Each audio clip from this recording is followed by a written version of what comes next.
Whether out of style or necessity, we all wear shoes.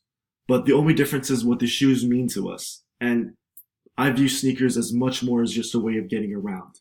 Hi, my name's Ryan, and today I will be informing you about sneakers. Upon my research, I myself am a huge sneaker fanatic. I know everything there is to know about the sneaker game, and I was very involved enthusiast in high school. I own over 100 pairs of limited edition sneakers, and I'm very familiar with the culture, having gone to many different sneaker events. I will be talking about the origin of the sneaker game, what it is now, and how it influences us as a whole and as a youth. Now, the two words that are the most important two words in my speech are Michael Jordan. Here are a pair of Jordan 12s. Michael Jordan essentially started the entire sneaker game himself. The entire culture that we have today was started by him. Back in 1984, as an up-and-coming rookie, Nike offered him a own sneaker deal. His very own shoe line was going to be given to him. That's something unheard of at the time. And with his increased level of play, the shoe skyrocketed. The original retail price of the shoe was $65, and this sleek shoe, pictured in the top right corner, had everyone turning heads. As Michael Jordan kept getting better, so did he, so did the popularity of his shoes. Everyone wanted to quote unquote be like Mike. There was commercials everywhere where Jordan would make some insane dunk and all the kids would just scream, "Ah, it must be the shoes." That quote was a game changer for him. After that, every kid that played basketball thought Jordans would elevate their game and even physically elevate their height. They would make them jump higher. Everyone thought, "Oh, I touched the rim. It must be the shoes." Now, these shoes were always available to purchase in stores, but the NBA really, out of nowhere, went ahead and banned the Nike Air Jordan 1, the bread colorway, black and red, and banned them completely. You can still buy them, but they were completely banned to be worn in NBA courts. And it had the world going crazy. Everyone was saying, how can we be like Mike if Michael Jordan himself can't wear these shoes? But that did not stop Michael Jordan. He would still lace them up every game, and every time he did wear them, the NBA would fine him $5,000, which does seem like pocket money to an NBA player, but you have to think about it. $5,000 over the course of an 82-game season is $410,000, which is a great portion of his $630,000 rookie scale contract, as stated by Ethan Trex. When all the kids saw him doing that, and even though he's taken big fines to still wear the shoes that he loves that were banned, it went infamous. It was known as the banned Jordan 1s, the banned breads, and everyone wanted them. And that's essentially what started it, which gets me to my next point of what the sneaker game is. Now that we all know how the sneaker game originated, let's talk about the sneaker game that we all know and love today, or at least I do. Most people don't really pay attention to sneakers that great of an amount. Sure, there's a lot of people that put some effort into buying shoes, or these are the Air Jordan 1s. Most people put a lot of effort into buying shoes. They'll look for the most comfortable pair, or, one that they can get like a good, that's durable for their money. Or other people will be looking to buy them like the prettiest or the most aesthetically pleasing shoes. But just because they're going to be wearing that shoe a lot. For a sneakerhead, it's a lot more than that. They put so much more effort into the shoes that they buy, and personally, most sneakerheads do this, but myself, I think I only wear 20% of my shoes. What we tend to do is most of us, we like to just keep them brand new in the box, essentially as a novelty item.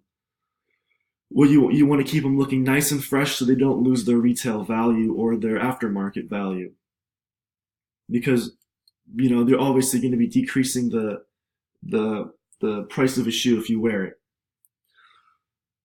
But it's not just the retailer aftermarket value. You can buy the same shoe, and I'm going to give you an example here.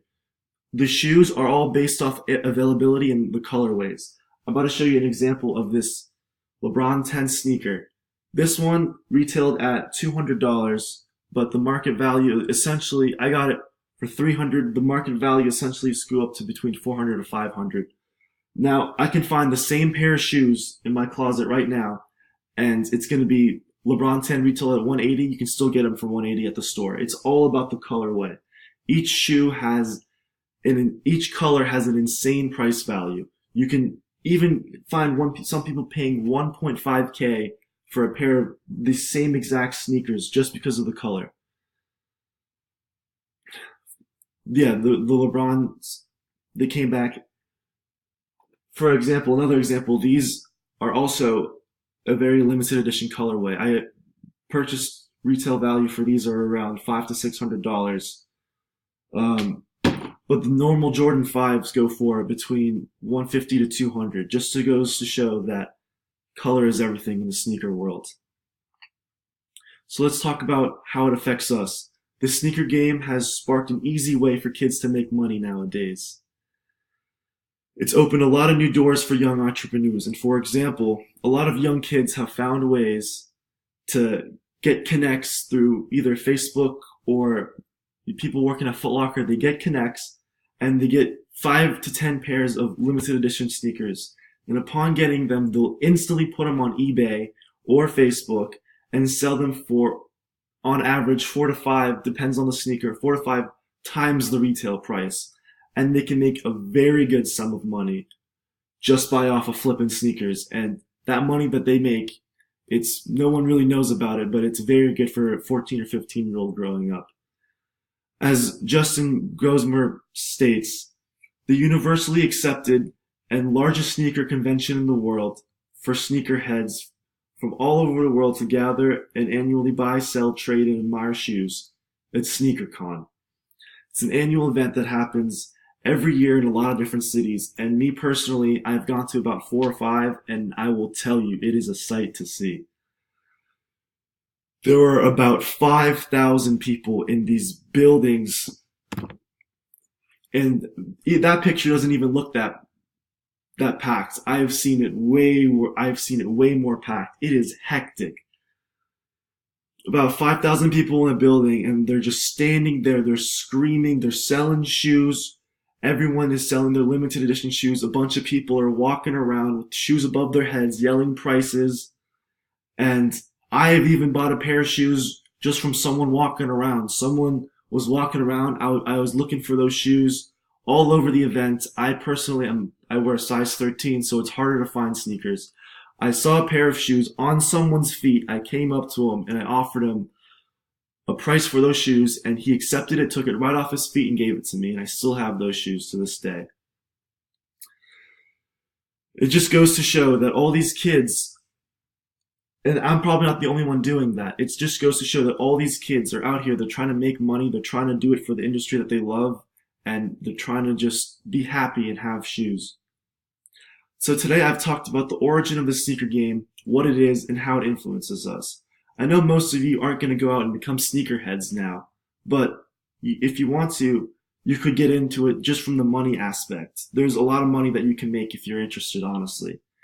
Next, if you're at the mall and you see some crazy Nikes, just goes to show that guy probably went through hell. He probably either had to stand in line or he had to pay a really crazy aftermarket price just to get those shoes. So when you see just a wacky, tacky pair of shoes, next time you should admire them.